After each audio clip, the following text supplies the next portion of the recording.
Live from downtown Vancouver at the Vancouver Film School campus, it's time for EP Live.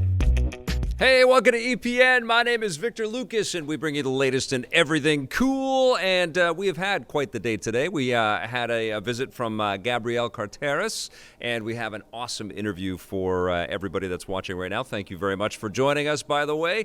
We shoot the show live Monday, Wednesday, and Friday here at the Vancouver Film School. That's at 390 West Hastings. If you're in the Vancouver area, you ever want to come down and watch a live show. It was a bit confusing today because we had to schedule the interview for earlier in the day, so we didn't go live. I was tweeting about it and telling people on Facebook and stuff, but we did have an audience in here, and it was quite fun for everybody that was here to have Gabrielle on stage, and she's got some great stories, and we'll get to those in just a little bit. We've got a rundown to get to. We're going to be playing some Stadia in a bit as well, and we've got some fun reviews on the run too. But let's get started with your rundown, and it's going out to our buddy Blade Blur, who said, rule of thumb, when Victor Lucas doesn't like something, it must be pretty darn bad. There's lots of things I don't like, guys. I've given lots of things bad scores, but yeah, the latest season of Jack Ryan, it is terrible. Let's get started with your rundown. Gamers who hate microtransactions might feel a little punked by Cyberpunk 2077. Developer CD Projekt Red has revealed that they're thinking about introducing microtransactions in the game's multiplayer component. In the latest call with investors, the studio says that it's still too early for them to make a decision one way or the other, but if they do decide to do microtransactions, they hope to make sure they offer a lot of value for players. The mere possibility of microtransactions has already angered fans, so the developers will have to tread lightly if they use them in the final game. Cyberpunk 2077 lands in April 2020 for current-gen systems and will likely come to next-gen consoles like the PlayStation 5 at a later date.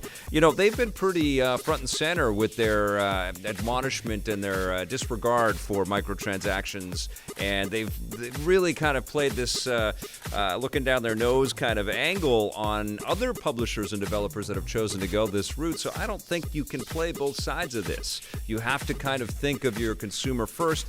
We're living in an age and in an era where it's become a major feature set to say no microtransactions. You get the full game for the price. And I think if they are fair with how they're going to tell people the multiplayer is going to sort of be paid for through the microtransactions, and they're going to deliver way more than people expect, maybe they can turn this ship around, but right now it doesn't look good. I feel like CD Projekt Red should probably back off from that statement, even though it's probably incredibly expensive for them to just sort of shoehorn in a whole multiplayer component in there. Can't wait for this game, though, huh? We're getting closer and closer. We're at the end of the year, guys. We're almost through all of the big releases for 2019. It's time to start thinking about the Rocket and Reagan Awards, but it's also time to start thinking about what's coming up in 2020 that is going to get us super, super hot for games, and that's one of them. Now, we're probably never going to get a Grand Theft Auto movie, and the reason why might surprise you. Rockstar Games and their parent company, Take-Two Interactive, have no plans to allow the franchise to be adapted by Hollywood, despite the fact that it's easily one of the biggest properties in the world. Speaking with The Wrap, Take-Two Interactive CEO Strauss Zelnick says that the problem is that they are a company that don't really know how to make movies. So in order to make it happen, they'd have to hand over control to a Hollywood studio, which is something they aren't willing to do. They're understandably very protective of the GTA brand, so it doesn't sound like a movie adaptation will ever happen. In the meantime, Rockstar is rumored to be hard at work on Grand Theft Auto 6, but no word on that. And when it might be unveiled. I think it would be very tricky for these guys to just make a Grand Theft Auto picture. There's so many stories and so many characters. Where do you set it? How do you build it? And, unless they started with Grand Theft Auto 3, which I think is probably the most cinematic of those in terms of like a straightforward story to tell, I think Grand Theft Auto 3 would probably be the one. But there's fans for every sort of make and model, no pun intended, of Grand Theft Auto, so that'd be a hard task to go forward with anyway. And besides, the Grand Theft Auto franchise is so much an echo of pop culture and many, many movies that we've seen over the years. It's really directly influenced by a lot of things, and then reconfigured for the tastes of gamers out there. I think this is the right attitude and the right sort of direction for Take-Two and Rockstar to take with this. And I actually had this thought when I was playing Star Wars Jedi Fallen Order, that within 10 years, the best stories in Star Wars and Marvel and DC, they're going to be in games. They're going to be things that we can play. Like, imagine if The Mandalorian came out on some kind of future streaming service. Maybe it's Disney Plus, but you could play it. You get some really amazing cut sequences, maybe directed by Jon Favreau's kid or something. I don't know. It's the future. And then you're playing The Mandalorian, and somebody gets to be Baby Yoda. Wouldn't that be rad? No, I think we're going to have some incredible stories.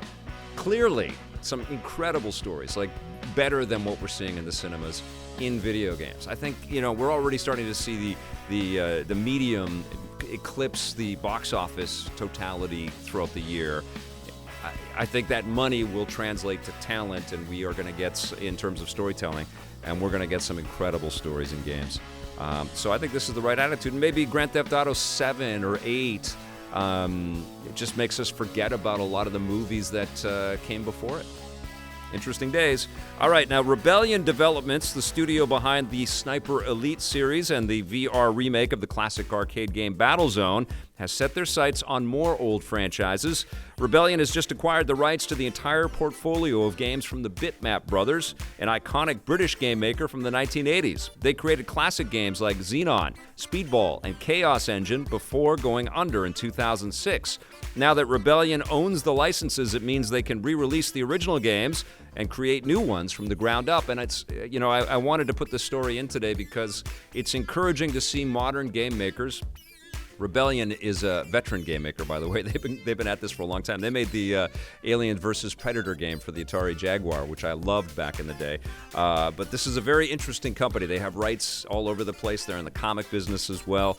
But I love to see the past of games get honored in this manner. I think it's very important to kind of respect where this medium came from and to respect the founding fathers of the creativity in this medium.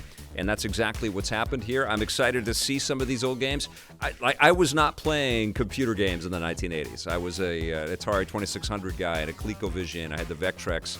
Sorry, Tommy, never had the Intellivision, but I knew about it. But I wasn't playing Atari games. I wasn't a kid growing up in the UK in the 80s. But I've always heard about the Bitmap Brothers, so I think it's awesome that Rebellion is keeping that dream alive and going to bring some of these games out. And hello to everybody that is watching us in Europe and in the UK who's got a huge smile on their face because the Bitmap Brothers are alive and well in 2020. Now, Gearbox Software has had huge success with Borderlands, but another one of their sci-fi shooters hasn't done so well. The troubled online shooter Battleborn is officially dead. Gearbox and publisher 2K have announced their plans for phasing out the experience. The in-game store will be shut down in February 2020, with the final servers taken offline in January 2021. This brings to an end the troubled life of Battleborn. The game launched in 2016, but struggled to find a large enough player base to stay vibrant. Blake's question is, why did Battleborn fail? I'm having trouble remembering Battleborn. I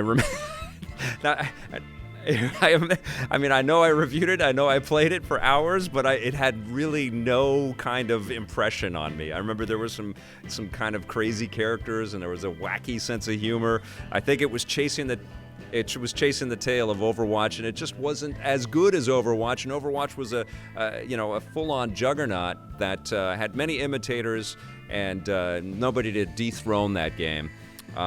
So I guess, yeah, if you want to know why Battleborn failed, you can point directly at Overwatch. But, honestly, it also came out at a time when there were a lot of opportunities to play games in a multiplayer space for a lot less money, with a lot more refinement. It also felt like it wasn't the AAA game of Gearbox. It felt like it was a split focus experience. It wasn't like all hands on deck for that one. I think people were probably working on Borderlands 3 when they were shipping Battleborn, And it's tough to do 2 games of that scale and size in the same space, you know, especially to make them be different from each other, which they were, but I don't remember Battleborn, so maybe in 10 years, Gearbox can re-release it or like refine it and redo everything and then bring it out into the world. Who knows? But rest in peace, Battleborn. We barely knew you.